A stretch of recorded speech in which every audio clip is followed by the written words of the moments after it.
یہ واقعہ British year lines کے جہاز پر پیش آیا۔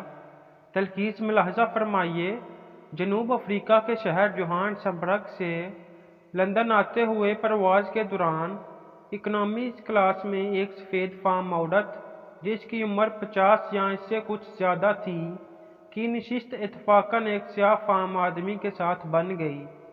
عورت کی بے چینی سے صاف لگ رہا تھا کہ وہ اس صورتحال سے قطع خوش نہیں ہے۔ اس نے گھنٹی دے کر ایئر ہوسٹ کو بلایا اور کہا کہ تم اندازہ لگا سکتی ہو کہ میں کس قدر بری صورتحال سے دو چار ہوں۔ تم لوگوں نے مجھے ایک سیاہ فام کے پہلو میں بٹھا دیا ہے۔ میں اس بات پر قطع راضی نہیں ہوں کہ ایسے گندے شخص کے ساتھ سفر کروں۔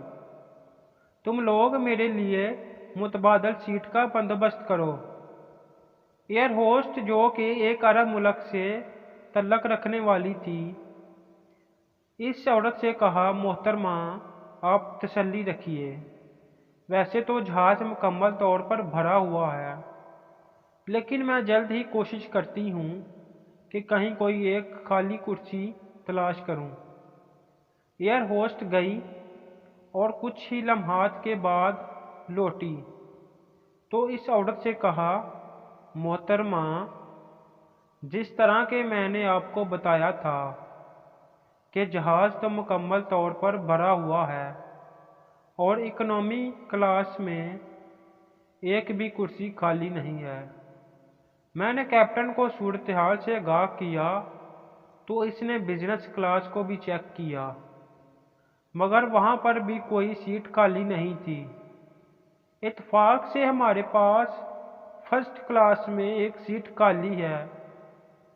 اس سے پہلے کہ وہ سفید فام عورت کچھ کہتی، ایئر ہوسٹ نے اپنی بات کو مکمل کرتے ہوئے کہا، ہماری کمپنی ویسے تو کسی اکنامی کلاس کے مسافر کو فرسٹ کلاس میں نہیں بٹھاتی، لیکن اس خصوصی صورتحال میں کیپٹن نے فیصلہ کیا ہے کہ کوئی شخص ایسے گندے شخص کے ساتھ بیٹھ کر اپنا سفر ہرگز طے نہ کرے۔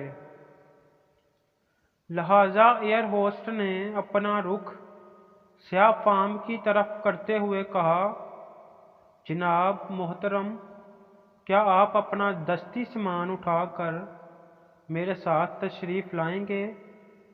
ہم نے آپ کے لیے فرسٹ کلاس میں متبادل سیٹ کا انتظام کیا ہے۔ آس پاس کے مسافر جو اس صورتحال کو بغور دیکھ رہے تھے، ایسے فیصلے کی قطع توقع نہیں رکھ رہے تھے۔ لوگوں نے کھڑے ہو کر پرجوش انداز سے تالیاں بجا کر اس فعل کو سراہا جو کہ سفید فام عورت کے منہ پر ایک قسم کا تھپڑ تھا۔ بنی آدم جس کی پیدائش نطفے سے ہوئی، جس کی اصلیت مٹی ہے، جس کے اعلیٰ ترین لباس ایک کیڑے سے بنتے ہیں، جس کا لذیذ ترین کھانا ایک شہد کی مکھی سے لباب سے بنتا ہے، جس کا ٹھکانہ ایک وحشتناک قبر ہے، اور ایسا تکبر اور ایسی برائی